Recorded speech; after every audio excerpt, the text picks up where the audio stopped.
నమస్తే అమ్మ. మీ పేరు? మా పేరు జయలక్ష్మి అండి. జయలక్ష్మి గారు, ఎలా ఉంది కూటమి ప్రభుత్వం పరిపాలన చూస్తున్నారు? కొంచెం చంద్రబాబు నాయుడు గారు పరిపాలన వచ్చిన తర్వాత పర్వాలేదు, మాకు బాగానే అనిపిస్తుంది. ఈ సంవత్సరం అయింది కదమ్మా ఆయన పరిపాలనలోకి వచ్చి. రెండో సంవత్సరంలోకి వచ్చారు. ఎలాంటి మార్పులు వచ్చాయి మీ గ్రామంలో? మా గ్రామంలో జగన్ ఉన్న దాని మీద ఇప్పుడు చంద్రబాబు నాయుడు గారు వచ్చిన తర్వాత బాగానే ఉంది. అసలు జగన్ ప్రభుత్వానికి ఈ ప్రభుత్వానికి తేడాలు ఏంటి? అప్పుడు ఏంటో అదొకలాగా ఆయన మాటలు అది ఇది ఏంటో బాగుండేది కాదు. ఈ తెలుగుదేశం ప్రభుత్వం వచ్చాక మా చింతనేని ఎమ్మెల్యే గారు వచ్చిన తర్వాత మాకు ఇంకా బాగుంది. ఇప్పుడు జగన్ అరెస్ట్ అవుతానని ఆయనే చెప్తున్నారు. నేను అరెస్ట్ అవుతానని. అరెస్ట్ అవుతానని ఆయనే చెప్తున్నాడు.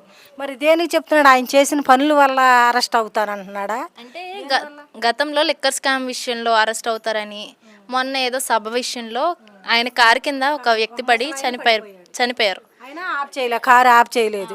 కానీ కారు ఆఫ్ చేసి ఆయన్ని పరిశీలించి మాట్లాడాలి కదా. ఏమి హాస్పిటల్ కూడా తీసుకెళ్లకుండా ఏమీ లేకోకుండా కారు వేసుకొని వెళ్ళిపోయింది.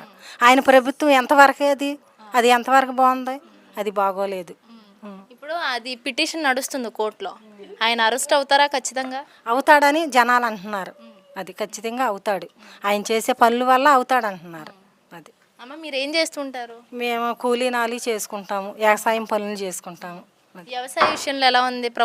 గత ప్రభుత్వంలో చాలా ఇబ్బందులు ఎదుర్కొన్నారు. బియ్యం కొనుగోలు కావచ్చు, డబ్బులు 3 నెలలకు 4 నెలలు పడేవి. ఇప్పుడు ఎలా ఉంది బియ్యం కొనుగోలు డబ్బులు?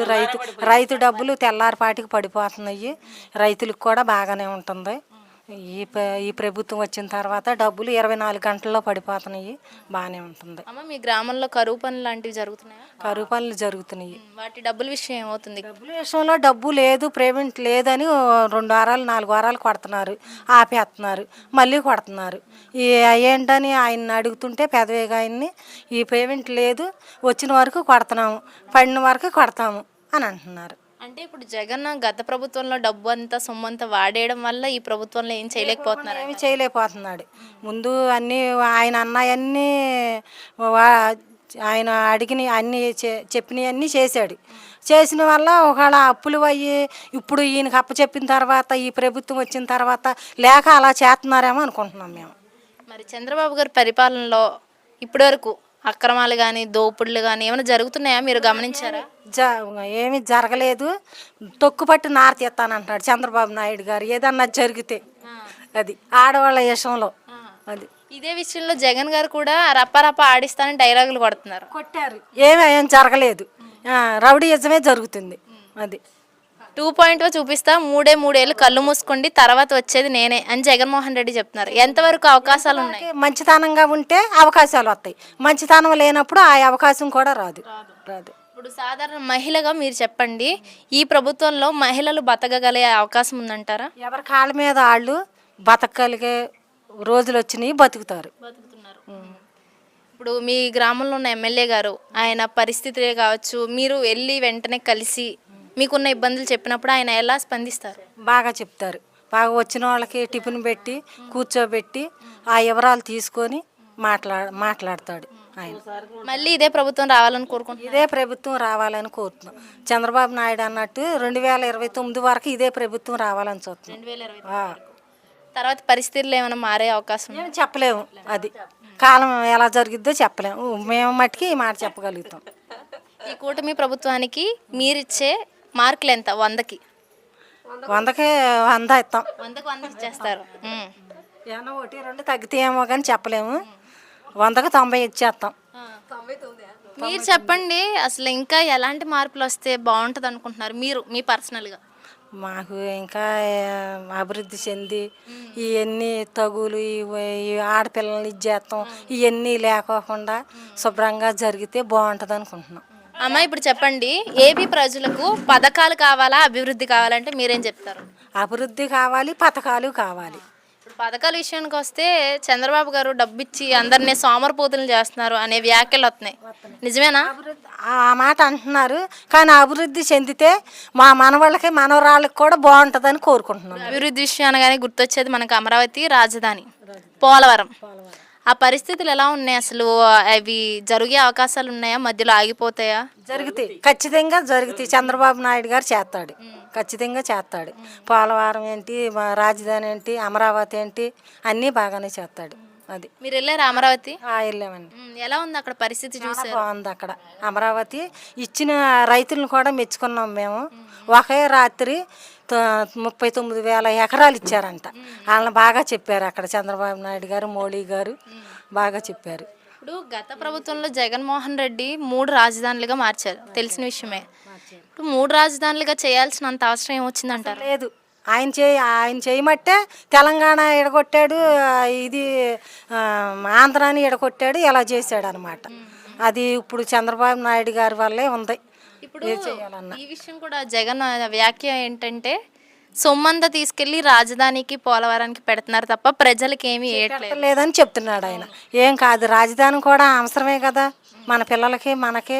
వచ్చే కాలంలో పెడితే మంచిదే.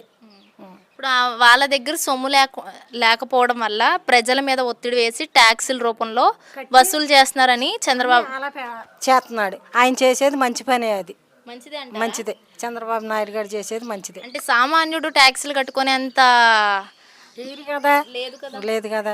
మామూలుగా సామాన్యుడు కట్టగలిగే వాళ్ళకే వేస్తాడు, కట్టలేని వాళ్ళకి వేయరు కదా. వైఎస్ జగన్మోహన్ రెడ్డి 2.0 చూపిస్తా, ఏ ఒక్కడిని విడిచిపెట్టను, సప్త సముద్రాల అవతలను సరే వెతికి మరి లాక్కొస్తా అని చెప్పి బెదిరింపు చర్యలు పాల్పడతా ఉన్నాడు. కానీ ప్రజల్లో మాత్రం ఈ రోజున స్పష్టమైన ఆలోచనలు వాళ్ళలో కనబడతా ఉన్నాయి. ఎందుకంటే ఈ సంవత్సర పరిపాలన చూసినటువంటి ప్రజలు మళ్ళీ 2029లో ఇదే ప్రభుత్వం అధికారంలోకి వస్తుందని చెప్పి తేల్చి చెప్తా ఉన్నారు. ఎందుకంటే చంద్రబాబు నాయుడు గారి యొక్క విజన్ ఉన్నటువంటి నాయకుడు కాబట్టి ప్రతిదీ ఏ సందర్భంలో ఏ పథకాలు ఇవ్వాలి, ఎలాంటి అభివృద్ధి చేయాలో చేసి చూపిస్తూ ఉన్నారు. ముఖ్యంగా ఒక పక్కన అమరావతి రాజధాని కానీ పోలవరం ప్రాజెక్టే కానీ ఉరుకులు పెట్టిస్తూ ఉన్నారు. అంతేకాకుండా ఈ యొక్క పథకాల విషయంలో 3,000 రూపాయలు ఉన్నటువంటి పెన్షన్ 4,000 రూపాయలు చేసి దశల వారికి ఎలాంటి పెంచకుండా ఒకేసారి ఇవ్వడం. అంతేకాకుండా గ్యాస్ బండ్లకు సంబంధించిన విషయమే కానీ ఈ రోజున తల్లికి వందనం, ఇంట్లో ఎంతమంది పిల్లలు ఉంటే అంతమంది తల్లుల ఖాతాల్లో చంద్రబాబు నాయుడు గారు డబ్బులు జమ చేస్తూ ఉన్నారు. మరి జగన్మోహన్ రెడ్డి ఎందుకు ఇవ్వలేకపోయాడు? జగన్మోహన్ రెడ్డి ఇంట్లో ఎంతమంది పిల్లలు ఉంటే అంతమందికి తల్లికి వందనం ఇచ్చేలానే ఏర్పాట్లు చేస్తానన్నటువంటి జగన్మోహన్ రెడ్డి అధికారంలోకి వచ్చిన తర్వాత ఒక్కరికి మాత్రం ఇచ్చాడు. ఇద్దరికి ఎందుకు ఇవ్వలేకపోయాడు అంటే ఏంటి? ఈ రోజున కూటమి ప్రభుత్వం ఇస్తున్నప్పుడు మరి జగన్మోహన్ రెడ్డి గతంలో ఎందుకు ఇవ్వలేకపోయాడు? ఈ రోజున 12 మంది ఒక తల్లికి ఉంటే ఆ 12 మంది డబ్బులు ఆ తల్లి ఖాతాలో జమ అవ్వడం, వాళ్ళకి కావాల్సిన ప్రతి విషయాన్ని ఈ రోజున వాళ్ళంతా వాళ్ళే తీర్చుకునేలా చంద్రబాబు నాయుడు గారు సహాయం చేసే విధానమే కానీ ప్రతి ఒక్కటి అన్నట్టు ప్రకారంగా చక్కగా కూటమి ప్రభుత్వం చేసుకుంటూ వస్తూ ఉంది. మరి జగన్మోహన్ రెడ్డి గత 5 సంవత్సరాలు ఉన్నప్పుడు ఎందుకు చేయలేకపోయాడు? ఈ రోజున రైతులు చూడండి, ఒక పక్కన కార్యకర్తలుగా ఉన్నటువంటి ప్రతి ఒక్కరూ కూటమి ప్రభుత్వానికి మేము ఒక కార్యకర్తగా ఉన్నందుకు మేము హ్యాపీగా ఫీల్ అవుతుందని చెప్పి కార్యకర్తలు కూడా దగ్గరుండి ఆ యొక్క ప్రజల్లో తిరుగుతూ ప్రతి సమస్యలు తెలుసుకుంటాం, నాయకులు చేరవేయడం, సమస్యలు తీర్చే విధంగా చర్యలు తీసుకుంటూ ఉన్నారు.